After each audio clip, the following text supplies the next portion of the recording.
بسم اللہ الرحمن الرحیم۔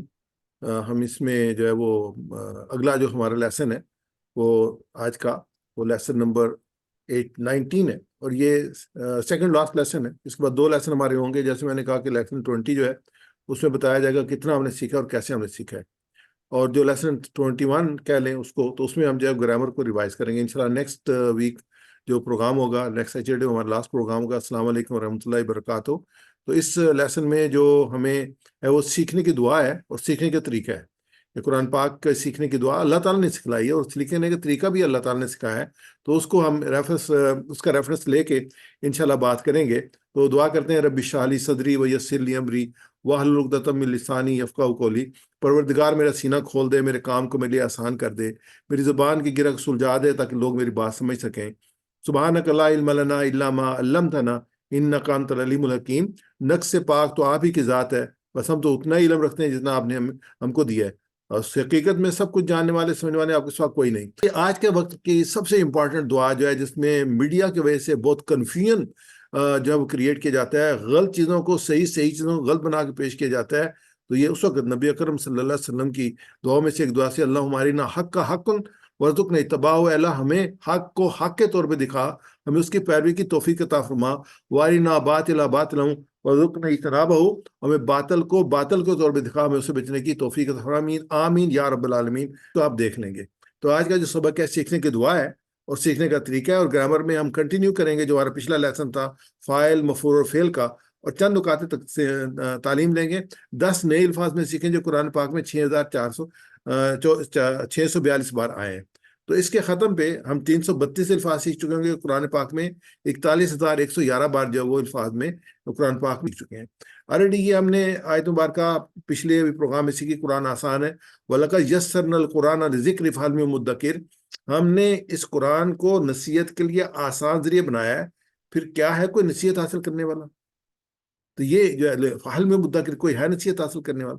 اسی کو ہم آگے جب چلتے ہیں تو یہ آیت ہمارے سامنے آتے ہیں سورۃ دخان کی، فَإِنَّمَا يَسَّرْنَاهُ بِلِسَانِكَ لَعَلَّهُمْ يَتَذَكَّرُونَ۔ اے نبی، ہم نے اس کتاب کو تمہاری زبان میں آسان بنا دیا ہے تاکہ یہ لوگ نصیحت حاصل کریں۔ یعنی کہ نصیحت کو ریلیٹ کیا گیا زبان کے ساتھ، نصیحت کو ریلیٹ کیا گیا زبان۔ اے نبی، ہم نے اس کتاب کو تمہاری زبان میں آسان بنا۔ اب میری زبان تو اردو ہے، جیسے میں نے کہا کہ 65% جو ورڈز ہیں اردو کے وہ عربی سے ایکسٹریکٹڈ ہیں۔ اگر آپ کو ورڈ لیں گے تو ان کا سورس جو ہوگا وہ ہوگا عربی ہوگی، یعنی کہ ہم جانتے ہیں ان کو، لیکن اس کے سٹرکچر کے حساب سے نہیں جانتے۔ اور ہم یہ بھی سیکھ رہے ہیں اس پروگرام کے تھرو کہ ہمیں وہ آئیڈینٹیفائی کرنے کے یہ اردو کا لفظ ہے اور یہ اس طریقے سے عربی میں اس طریقے سے استعمال ہوا ہے۔ تو یہ ہم کریں گے تو یہ ہمارے لیے بھی نصیحت کے لیے آسان ہو جائے گا۔ پھر ہم دیکھتے ہیں اگلی آیت سورہ مریم کی، فَإِنَّمَا يَسَّرْنَاهُ بِلِسَانِكَ لِتُبَشِّرَ بِهِ الْمُتَّقِينَ وَتُنذِرَ بِهِ قَوْمًا لُدًّا۔ بس ہم نے اس قرآن کو آپ صلی اللہ علیہ وسلم کی زبان میں آسان کر دیا ہے تاکہ آپ صلی اللہ علیہ وسلم اللہ تعالیٰ سے متقی لوگوں کو بشارت دیں اور جھگڑالو قوم کو ڈرائیں، یعنی کہ دونوں بشارت بھی اور ڈرائیں بھی۔ پھر بھی بات زبان کے لیے بلسانی کا، اور یہ قریش کی ڈائلیکٹ میں قرآن پاک جو اترا ہے، قریش کی جو زبان تھی اس میں اترا ہے۔ تو یہ ہے اس میں ہے کہ آپ کی زبان میں آسان کر دیں۔ اور ہم کیا سمجھ، اور اللہ تعالیٰ نے کہا کہ یہ آسان ہے، اس کا سیکھنا آسان ہے۔ تو انشاءاللہ ہم کوشش کریں، کوشش شرط ہے، آپ جو ہے نا پوری زندگی گزار دیں اور آپ خواہش رکھیں نا کہ میں نے قرآن سیکھنا ہے، تو خواہش سے نہیں سیکھا جا سکتا۔ آپ کو ایفرٹ کرنی پڑتی ہے، ایفرٹ ڈالنی پڑتی ہے، وقت دینا پڑتا ہے، ٹائم دینا پڑتا ہے، فورسز لگانی پڑتی ہیں، قربانی دینی پڑتی ہے، پھر آپ سیکھ سکتے ہیں۔ صرف سوچ سے نہیں سیکھ سکتے۔ اب زندگی گزار دیں کہ سوچ رہے گی نہیں، آپ قدم اٹھائیں گے منزل قریب آ جائے گی۔ جو اللہ تعالیٰ کہتا ہے نا کہ تم چل کے آؤ تو دوڑ کے آؤ، دوڑ کے آتی ہے میری رحمت، تو یہی ہے، آپ قدم بڑھائیں گے آپ کے لیے تعالیٰ آسانیاں پیدا کر دے گا۔ تلاوت، تدبر اور عمل۔ قرآن مجید سے مقصود محض اس کی تلاوت اور برکت کا حصول نہیں ہے، یہ آپ اپنے ذہن میں بالکل کلیئر کر لیں۔ یہ چیز ہے قرآن پاک کی برکت ہے، لیکن مقصد نہیں ہے، مقصود نہیں ہے اس کا۔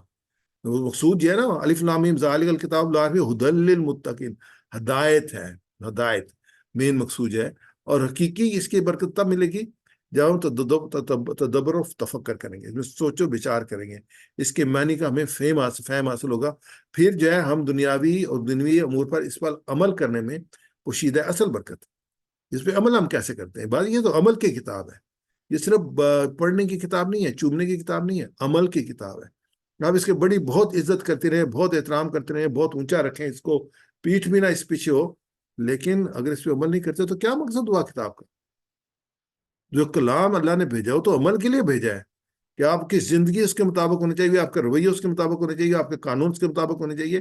تو یہ تو اس کا مقصود ہے، اور اس کو قائم ہونا چاہیے سوسائٹی کے اندر، سوسائٹی کو، ملک کو اس کے مطابق چلنا چاہیے، اور ہماری کوشش نہیں کہ دنیا میں اس کا یہ جو ہے قائم ہو۔ اگر یہ تو ہم کر رہے ہیں، یہ کب کریں گے جب ہم سمجھیں گے، تو سمجھیں گے تو پھر نیکسٹ اسٹیج آئے گی نا، نیکسٹ اسٹیپ آئے گا عمل کرنے کا۔ اگر سمجھیں گے نہیں تو کیا، صرف خواہش سے نہیں ہوگا، دوبارہ میں یہ کہوں گا، صرف خواہش سے نہیں ہوگا، ایفرٹ سے ہوگا۔ خواہش رکھنے میں جو نا 237 لوگوں نے خواہش ظاہر کی تھی کہ ہم لیسن جو لیول 1 ہے وہ لرن کرنا چاہتے ہیں، 237 تھے، اور ہم نے ان کو سب کو رجسٹر کیا تھا، سہیل بھائی نے میں نے مل کے ان کی سب کی رجسٹریشن کی تھی۔ آج پروگرام میں کتنے لوگ ہیں؟ 25۔ باقی کہاں چلے گئے؟ خواہش تھی، ایفرٹ نہیں تھی۔ خواہش بڑی ہوتی ہے انسان کی، شروع میں 99 تھے، 66 ہوئے، 55 ہوئے، 40 ہوئے، اور بعد میں 25 نے کمپلیٹ کر رہے ہیں۔ تو یہ آپ خوش قسمت ہے، اللہ تعالیٰ نے آپ کو موقع عطا فرمایا، اللہ تعالیٰ ہمیں مکمل کرنے کی توفیق عطا فرمائے۔ تو یہ حسن بننا شہید رحمۃ اللہ علیہ کی قرآن کی تفسیر بارے میں چند پہلو تھے۔ تو یہ سب سیکھنے کے بار بار دعا بار بار کا مطلب ہے کہ آپ اپنے کو فوکس کر رہے ہیں۔ جب میں کس چیز کو طلب کرتا ہوں، مانگتا ہوں، تو یہ میری ڈیزائر ہوتی ہے کہ یہ میں کرنا چاہتا ہوں، تو میں آلریڈی فوکس کر رہا ہوں، میں کہہ رہا ہوں بار بار، اپنی زبان سے اس کو سپیل کر رہا ہوں۔ زبان سے سپیل کرنا اٹ سیلف جو ہے بہت بڑی ایفرٹ ہوتی ہے انسان کے لیے، اور اس کے جو آپ سپیل کرتے ہیں، آپ سوچتے ہیں، ذہن میں لے کے آتے ہیں، زبان سے نکلتا ہے، خواہش آپ کی ہوتی ہے، اس کے بعد آپ کی ایفرٹ ہوتی ہے۔ تو کیا ہم کہتے ہیں؟ ربی زدنی علما، اے میرے رب زیادہ کر مجھے علم۔ اور یہ دعا اللہ تعالیٰ نے سکھائی نبی اکرم صلی اللہ علیہ وسلم کو، سب سے بڑی بات یہ، انشاءاللہ اس کا ہم آگے دیکھیں گے۔ دوسرا ہم دیکھیں گے وسائل، اللہ تعالیٰ نے پہلی جو آیات نازل فرمائیں نبی اکرم صلی اللہ علیہ وسلم پر، ان میں اس آیت میں یہ چوتھی آیت کیا تھی؟ سورہ علاقہ کی، الذی علم بالقلم، الذی علم بات تعلیم کی ہوئی۔ حضرت آدم علیہ السلام کو فرشتوں کے سامنے پیش کیا گیا، بات علم کی ہوئی۔ نبی صلی اللہ علیہ وسلم پر پہلی وحی نازل ہوئی، بات علم کی۔ علم کی اہمیت ہمارے سامنے آنی چاہیے۔ ہم مسلمانوں میں علم کی اہمیت نہیں ہے۔ میں انشاءاللہ ایک سلائیڈ آپ کے سامنے پیش کروں گا کہ ہمارے سامنے علم کی اہمیت کیا ہے، ہم کیوں پیچھے ہیں۔ تو یہاں پہ اللہ تعالیٰ کہتا ہے قلم کے ذریعے سے علم سکھایا، تو قلم is a important, writing is an important part. تیسری چیز جو ہم انشاءاللہ اس میں پڑھیں گے، سیکھیں گے، وہ ہے کمپٹیشن، مسابقت کا جذبہ، آگے بڑھنے کا جذبہ۔ اور یہ اللہ تعالیٰ نے کہا ہے کہ نیکی میں آگے بڑھنا، ایکم احسن عملا، کون تم میں سے بہتر ہوگا عمل میں، یعنی حق سے عمل کر رہے ہیں لیکن بہتر عمل کس کا ہے؟ اس میں ایک کمپٹیشن ہے کہ بہتر سے بہتر۔ اللہ تعالیٰ کے اصول فرمایا کہ جس کا آج کل سے بہتر نہیں، وہ مارا گیا، یعنی کہ آپ ہمارا جو آنے والا کل ہے وہ آج سے بہتر ہونا چاہیے، ہمارا آج جو گزرے ہوئے کل ہے اس سے بہتر ہونا چاہیے۔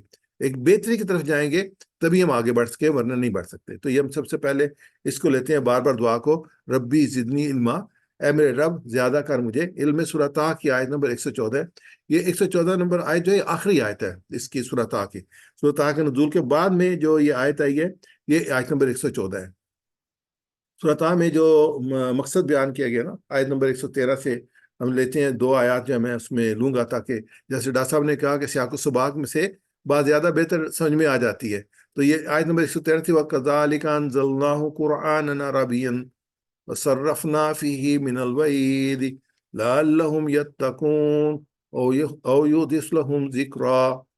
اور اس طرح ہم نے اس کو عربی قرآن کی صورت میں اتارا، قرآن عربین، اور کس لیے اتارا؟ اس میں اپنی وعید گناگو پہلوؤں سے واضح کر دی، وَصَرَّفْنَا فِيهِ مِنَ الْوَعِيدِ، اور کس لیے کی؟ لَعَلَّكُمْ تَتَّقُونَ، تاکہ تم اللہ کا تقوی اختیار کرو، یا تاکہ تم اللہ کے غضب سے بچو، او یا یحدث لہم ذکرا، تاکہ ان کے اندر کچھ سوجھ بوجھ پیدا ہو۔ ویسے کیا ہے، آپ کا جو سوچنے کا انداز ہے وہ تبدیل ہو، آپ غور و فکر کریں، سوچیں اس کے اوپر۔ تو اللہ تعالیٰ نے اس کتاب کو، یہ آیت نمبر 113 تھی، اور 114 نمبر جو آیت ہے وہ یہ ہے، فَتَعَالَى اللَّهُ الْمَلِكُ الْحَقُّ وَلَا تَعْجَلْ بِالْقُرْآنِ مِنْ قَبْلِ أَنْ يُقْضَىٰ إِلَيْكَ وَحْيُهُ وَقُلْ رَبِّ زِدْنِي عِلْمًا۔ پس بہت برتر اللہ پاک، اللہ بادشاہ حقیقی ہے، اللہ کی ذات، اللہ تعالیٰ کی اپنی جو پوزیشن ہے اس کو اس آدمی بات بہت بہت متعالی، بہت برتر ہے، ملک الحق، جو حقیقی بادشاہ ہے۔ اب آپ کیا کریں، وَلَا تَجْعَلْ بِالْقُرْآنِ، بس آپ صلی اللہ علیہ وسلم قرآن کو پڑھنے میں جلدی نہ کریں، این یقضا الیہ وحیہ، اس سے پہلے کہ آپ کی طرف وہی پوری کر دی جائے۔ اور پھر کیا کہا گیا، حکم کیا کیا گیا، آپ جلدی نہ کریں، اور کہا حکم کیا دیا گیا، وقل، اور دعا مانگا کرے، ربی زدنی علما، میرے رب میرے علم میں اور اضافہ فرما۔ یعنی امپورٹنٹ کیا ہے، آپ دعا مانگیں، باقی اللہ تعالیٰ کا کام ہے، آپ کو پڑھا دینا، وہی کو آپ کے ذہن میں بسا دینا، یہ اللہ کا کام ہے۔ آپ نے کیا کرنا ہے، آپ نے دعا کرنی ہے، یہ دعا میرے اور آپ کے لیے بھی ہے۔ ہم یہ کام کر رہے ہیں تو ہم اپنے رب سے بار بار جو بھی کام کریں اپنے رب سے ضرور دعا مانگیں، کیونکہ اس کے ہونے سے ہوتا ہے، ہمارے ہونے سے نہیں ہوتا۔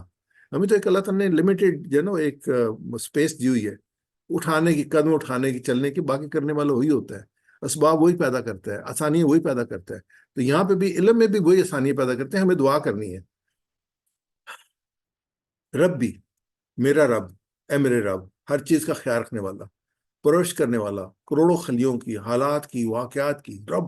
ہم رب جہاں الحمدللہ رب العالمین نے بڑی ڈیٹیل کے ساتھ دیکھا ہے، اور بعد میں بھی جہاں آتا رہے ہم رب کو ڈیٹیل کے ساتھ ڈسکس کرتے رہے ہیں۔ حقیقت میں وہ مالک ہے، خالق ہے، پناہ دینے والا ہے، علم دینے والا ہے، پرورش کرنے والا ہے ہر ایک چیز کی، زمین اور آسمان کا رب، رب السماوات والارض وما بینہما، جو زمین اور آسمان ہے اس کا بھی جو اس میں درمیان ہے سب کا رب ہے۔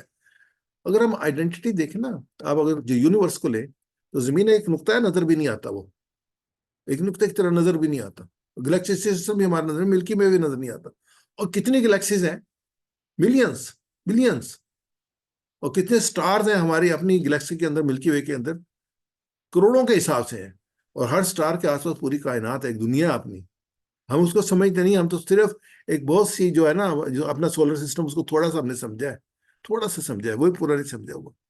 وہ یہ میرا رب ہے، میرے رب کی عظمت آپ سوچتے جائیں تو وہ اس سے ہم دعا کر رہے ہیں، ربی، اے ہمارے رب، زدنی علما، زدنی زیادہ کر، زیادہ کر، نی مجھے، ربی زدنی، اے میرے رب زیادہ کر مجھے، علما، علم میں، ربی زدنی علما، اے میرے رب زیادہ کر مجھے علم میں۔ اس میں آپ دیکھتے ہیں کہ یہ دعا اللہ تعالیٰ نے نبی اکرم صلی اللہ علیہ وسلم کو سکھلائی، بالخصوص قرآن کو یاد کرنے کے لیے اور سیکھنے کے لیے، اور ہم بھی یہی کام کر رہے ہیں۔ یہ ہماری خوش قسمتی ہے کہ یہ ہمیں علم ہوا ہے کہ یہ اللہ کے رسول صلی اللہ علیہ وسلم کو یہ دعا اللہ تعالیٰ نے خود سکھائی تھی۔ نبی صلی اللہ علیہ وسلم وہی کا پیغام وصول کرنے کے دوران اسے یاد کرنے اور زبان سے دہرانے کی کوشش فرما رہے ہوں گے، اس کوشش کی وجہ سے آپ کی توجہ بار بار ہٹ جاتی ہوگی، سلسلہ اخذ وحی میں خلل واقع ہو رہا ہوگا، پیغام کے سماعت پر پوری توجہ مرکوز نہ ہو رہی ہوگی۔ اس کیفیت کو دیکھ کر یہ ضرور محسوس کی گئی کہ آپ کو پیغام وحی وصول کرنے کا صحیح طریقہ سمجھایا جائے، اور بیچ بیچ میں یاد کرنے کی کوشش جو آپ کر رہے ہیں اس سے منع کیا جائے، کیونکہ اللہ کے رسول صلی اللہ علیہ وسلم اس ذمہ داری کو سمجھتے تھے نا، کہ مثلا یہ کہ میں نے یہ پیغام ریسیو بھی کرنا ہے اور آگے پہنچانا بھی ہے، اگر ہم بیچ میں سے کوئی چیز بھول گیا تو کیا ہوگا؟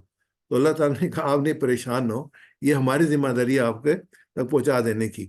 تو یہ ایک احساس تھا جس کی وجہ سے اللہ تعالیٰ نے یہ دعا نبی صلی اللہ علیہ وسلم کو سکھائی۔ آپ صلی اللہ علیہ وسلم کو ربی زدنی علما کی تلقین فرمائی گئی، اور آپ صلی اللہ علیہ وسلم نے ہمیشہ اسے ورد زبان بنایا، اور اس طرح اپنی امت کو بھی یہ سبق دیا کہ اس کو ورد زبان بنائیں اور اللہ سے نافع علم مانگتے رہیں۔ علم جو ہے نا وہ امپارٹنٹ ہے، لیکن جو نفع بخش ہے، جو نقصان دہ وہ نہیں ہے۔ علم بھی اب بے شمار قسم کے ہیں نا، اور جس سے پناہ بھی مانگی گئی ہے، جیسے یہ جادو بھی ایک علم ہے جس سے پناہ مانگی گئی ہے، پامسٹری بھی ایک علم ہے جس سے پناہ مانگی گئی ہے۔ انہوں نے کہا وہ دین سے خارج ہو جاتا ہے انسان جو یہ کام کرتا ہے۔ تو یہ علم نافع کے لیے، بے مقصد علم کے اصول سے بات رہنے کی تلقین فرمائی۔ اللہ تعالیٰ سے یہ دعا فرمایا کرتے تھے اللہ کے رسول صلی اللہ علیہ وسلم، اے اللہ مجھے ایسے علم سے اپنی پناہ میں رکھ جو میرے نفع بخش نہ ہو۔ آپ زندگی میں دیکھیں، یہ بڑی امپورٹنٹ چیز ہے، میری توجہ سے سنیے گا، سب معلومات ضروری نہیں ہوتی کہ آپ اکٹھا کریں، سب معلومات ضروری نہیں ہوتی اکٹھا کریں۔ جب آپ ساری معلومات لے لیتے ہیں نا تو آپ کی زندگی مشکل ہو جاتی ہے۔ اگر آپ افراد کے بارے میں معلومات لیتے ہیں تو ان افراد کی آپ عزت کرنا بند کر دیتے ہیں جن کے بارے میں آپ کے پہلے ایک حسن ظن ہوتا ہے، اس معلومات لینے سے حسن ظن ختم ہو جاتا ہے، یا آپ کے پاس نیگیٹو باتیں آ جاتی ہیں تو پھر عزت نہیں کرتے۔ تو اس لیے ضروری نہیں ہے کہ پوری معلومات لی جائیں، جو ضروری ہے، جو ایبسولوٹ ضروری ہے پھر اتنی معلومات لی جائیں، اتنا علم حاصل کیا جائے۔ ایسے علم بھی جو ہے وہ جو ضروری ہے اس کو حاصل کیا جائے، بے مقصد جو ہے نا وہ چیزوں کو نہ پڑھا جائے، نہ دیکھا جائے، بے مقصد نہ کیا جائے، با مقصد کیا جائے۔ اچھا اس پر یہ دعا جو ہے نا، اس کی کیفیت بڑی امپورٹنٹ ہے، یعنی کہ جو دعا میں امپورٹنٹ چیز ہوتی ہے نا، کہ آپ اس کا احساس ہو، انسان کو مانگنے میں فرق ہوتا ہے۔ ایک آدمی اس کا آپریشن ہے نا، تو اور دل کا آپریشن ہے، اور زندگی موت کا مسئلہ ہے، تو اس کی جو دعا ہوگی مختلف ہوگی۔ تو اگر اس کا جو نا ویسے کوئی انگلی اس کا کوئی آپریشن ہے، تو اس کی دعا مختلف ہوگی، ایک فرد کی میں کہہ رہا ہوں۔ تو ایسے یہ احساس جو ہے نا سب سے امپورٹنٹ ہے، پہلے احساس پیدا کیجیے، یہ بہت ضروری ہے، مجھے سیکھنا ہے، میں خواہش رکھتا ہوں۔ تو پھر کہا جائے ربی زدنی علما، کہ اللہ میرے علم میں اضافہ کرنا۔ تو پھر آدمی ہر وقت کہتا رہے گا کہ ربا میرے علم میں اضافہ، جو ہم ایفرٹ کر رہے ہیں یا اللہ جو اس کو، اور اس کے تقاضے بھی پورے کرے گا۔ احساس ہوگا نا، پھر دعا بھی کرے گا اور تقاضے بھی پورے کرے گا۔ تو تڑپ کر، شدت سے، دل سے، بار بار، نماز سے پہلے، نماز کے بعد یہ ہم دعا پڑھیں۔ اللہ جہالت کی بیماری سے نجات فرمائے، کہ قرآن ہمیں سمجھ میں آنا شروع ہو جائے، مجھے آنا شروع ہو جائے۔ اللہ تعالیٰ علم عطا فرمائے، اور سب سے اہم علم جو ہے وہ قرآن کا علم ہے۔ یہ ہماری دعا ہونی چاہیے، خواہش بھی ہونی چاہیے، ایفرٹ بھی ہونی چاہیے اس کے لیے۔ ربی زدنی علما، دعا کے ساتھ ہمیں چاہیے ہم قرآن کو سمجھنے کے لیے کوشش میں وقت لگائیں، جو بھی امپورٹنٹ ہے نا جی، بغیر ٹائم لگائے کچھ نہیں ہوتا، آپ کو ٹائم دینا پڑے، اور جس پہ ٹائم لگاتے ہیں نا، یہ بھی انویسٹمنٹ ہوتی ہے ٹائم کی آپ کی، وہی چیز آپ حاصل بھی کرتے ہیں۔ علم کس لیے؟ تاکہ اس پر عمل ہو، انفرادی بھی اور اجتماعی بھی، اس کو پھیلایا جائے۔ یعنی آپ ایک چیز سیکھ رہے ہیں نا، تو آپ کے پاس، جیسے میں بار بار آپ کہہ رہا ہوں کہ آپ جو ہے نا وہ اس کو لیول 1 کی ٹریننگ لیں، میں کیوں کہہ رہا ہوں؟ آپ ٹریننگ لیں گے تو آگے پھیلائیں گے نا، ایک اپرچونٹی ہے، اس کو استعمال کریں۔ آپ اس کے بغیر بھی پھیلا سکتے ہیں، لیکن آپ کو ٹیکنیکس پتہ چل جائیں گی، میٹیریل جو ضروری ہے وہ مل جائے گا۔ تو یہ کہ کس لیے ہے؟ تاکہ اس پر عمل کیا جائے، اس کو پھیلایا جائے۔ جب تک علم نہ ہوگا نا، اس پر عمل نہیں ہو سکتا۔ کئی دفعہ ایک بہت اچھا کام آپ کر رہے ہوتے ہیں، لیکن اگر آپ کو یہ پتہ چل جائے نا کہ اللہ کے رسول صلی اللہ علیہ وسلم نے اس کی کتنی جو ہے وہ عطا فرمائی ہے، فضیلت عطا فرمائی ہے، جیسے ماں باپ کی خدمت ہے، ایک آدمی خدمت کر رہا ہے، ٹھیک ہے، اس کو اجر ملے گا۔ لیکن اس کو یہ حدیث پتہ چل جائے کہ اللہ کے رسول صلی اللہ علیہ وسلم نے فرمایا کہ جو ماں باپ کی خدمت کرنے والی اولاد ہے، وہ اپنے ماں باپ کی طرف خوشی کی نگاہ سے ایک دفعہ دیکھتی ہے، تو اللہ اس کو حج مبرور کا ثواب عطا فرماتے ہیں۔ اب اس کی کیفیت چینج ہوگی۔ تو صحابہ نے پوچھا یا رسول اللہ، اگر 100 بار؟ اللہ کے میں کہ اللہ تو بہت بڑے ہیں، اللہ کے پاس کس چیز کی کمی ہے؟ اب اس کی کیفیت چینج ہوگی، مختلف کیفیت ہوگی، اب وہ خدمت بھی کرے گا، خوش بھی ہوگا، مجھے تو بڑا اجر ملے گا۔ اور ایک حج جو ہے وہ تو بڑا ڈیفیکلٹ کام ہے، اتنا آسان کام نہیں ہے، یہ تو ہر نظر پہ جو ہے اللہ تعالیٰ مجھے ایک اجر۔ اب وہ خدمت میں بھی اضافہ ہوگا اور تلق میں بھی اضافہ ہوگا۔ تو علم جو ہے آپ کے لیے عمل کو آسان فرما دیتا ہے۔ اگر علم نہ ہو تو آپ ہو سکتا ہے کر رہے ہو، لیکن اس کی وہ والی بات نہ ہو، تو اس لیے ضرور جو ہے علم حاصل کرے۔ اور دوسری حدیث کی بات آئی نا جی، تو آپ حدیث قرآن پاک کی جو بہترین تفسیر ہے نا، وہ اللہ کے رسول صلی اللہ علیہ وسلم کی سنت ہے، اور سنت کو ڈسکرائب کیا صحابہ نے حدیث کی شکل میں، کہ آپ وسلم کیا کرتے تھے، کیا کہتے تھے، کیسے سوتے تھے، کیسے جاگتے تھے، گفتگو کا انداز کیا تھا، آپ نے کیا کیا تلقین کی ہیں، کیا کیا دعائیں مانگی ہیں، یہ ہمیں ساری احادیث سے ملتی ہیں۔ تو آپ دو کام کریں، کوئی حدیث کی بک ضرور پڑھیں، اگر آپ نے سیرت پہ کوئی کتاب نہیں پڑھی تو سیرت پہ کتاب ضرور پڑھیں، تاکہ نبی اکرم صلی اللہ علیہ وسلم کی شخصیت آپ کے جو زیادہ اجاگر ہو کے سامنے آ جائے۔ اور علم کے لیے طلب کا ہونے ضروری ہے۔ یہ میں نے دونوں چیزیں جو آپ کے سامنے یہاں پہ آ کے رکھی ہیں نا، یہ کہ اگر آپ سمجھنا چاہتے ہیں قرآن پاک کو، تو رسول صلی اللہ علیہ وسلم کی سیرت کا آپ کو علم ہونا چاہیے۔ اگر آپ سمجھنا چاہتے ہیں قرآن پاک کو، تو آپ کو نبی صلی اللہ علیہ وسلم کی احادیث کا ہونا چاہیے، کہ آپ نے اس پہ کیسے عمل کیا، کیونکہ اللہ کے رسول صلی اللہ علیہ وسلم کی پوری زندگی جو وہ احادیث میں عمل ہے، آپ صلی اللہ علیہ وسلم نے اللہ کے احکامات میں عمل کیا ہے۔ علم وہی ہے جو اللہ کے علم میں ہے، جو باقی ہے، ہمیشہ نفع دیتا رہتا ہے، قائم رہے گا، پھلتا پھولتا رہے گا، کبھی ضائع نہیں ہوگا۔ قرآن کا علم سب سے بڑا علم ہے، اور الحمدللہ باقی ساری چیزیں اپنی جگہ پہ ہیں، لیکن اس علم کی کوئی کمپیریزن نہیں ہے، اللہ کا دیا ہوا علم ہے، وحی کی شکل میں اللہ نے، اور قیامت تک کے لوگوں کے لیے جو ہدایت ہے، قیامت تک کے لوگوں کے لیے یہ میری اور آپ کی ذمہ داری ہے کہ اس میسج کو پہنچائیں جہاں تک ہو سکیں۔ اور اللہ جانتا ہے ہماری کیپیسٹی کیا ہے، اور اللہ تعالیٰ ہم سے ہماری کیپیسٹی کے بارے میں پوچھے گا کہ تمہیں میں نے یہ فہم دیا تھا، یہ عقل دی تھی، یہ ذہن دیا تھا، یہ برین دیا تھا، یہ صلاحیتیں دی تھیں، کہاں لگائیں تو نے؟ ہے نا کوئی نبی صلی اللہ علیہ وسلم کی ایک حدیث پاک کہ آپ پاؤں نہیں ہٹا سکیں جب تک یہ پوچھا جائے گا کہ آپ کو جو علم دیا اس پہ کس طرح عمل کیا۔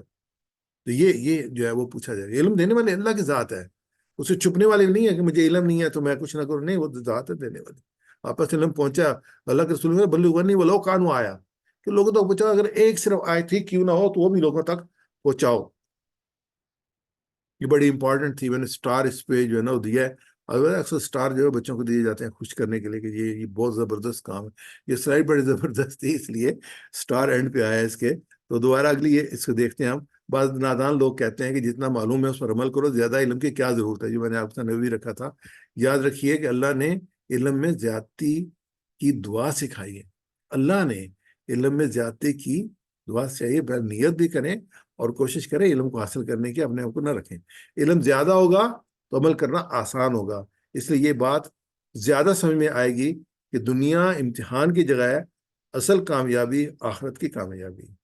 ہمیں نیکی اور بدی کا پتہ چلے گا. ہمیں یہ پتہ چلے گا کہ اللہ تعالیٰ کن چیزوں سے خوش ہوتا ہے، کن چیزوں سے ناراض ہوتا ہے. ہمیں یہ پتہ چلا کہ اللہ تعالیٰ کی حدود کیا ہیں. ہمیں یہ پتہ چلا کہ ہمارے فرائض کیا ہیں. ہمیں یہ پتہ چلا کہ ہمارے حقوق کیا ہیں. ہمیں یہ پتہ چلا کہ ہمارے آس پاس جو لوگ ہیں ان کے حقوق کیا ہیں. ہمیں کس کس کا حق ادا کرنا ہے. قرآن پاک سے پتہ چلے گا. پڑھیں گے تو ہمیں انشاءاللہ علم ہوگا انشاءاللہ. جب وہ اس کو بار بار دعا کو مانگنے کے لیے کہا گیا، تو میرے ساتھ تنویر بھائی اس کو ریپیٹ کیجیے گا. ربی، ربی، اے میرے رب، اے میرے رب، زدنی علما، زدنی علما، زیادہ کر مجھے علم میں. زیادہ کر مجھے علم میں. میں عربی پڑھوں گا، آپ اس کا ترجمہ کیجیے گا. ربی، اے میرے رب، زدنی زیادہ کر مجھے علما، علم میں. ربی زدنی علما. رب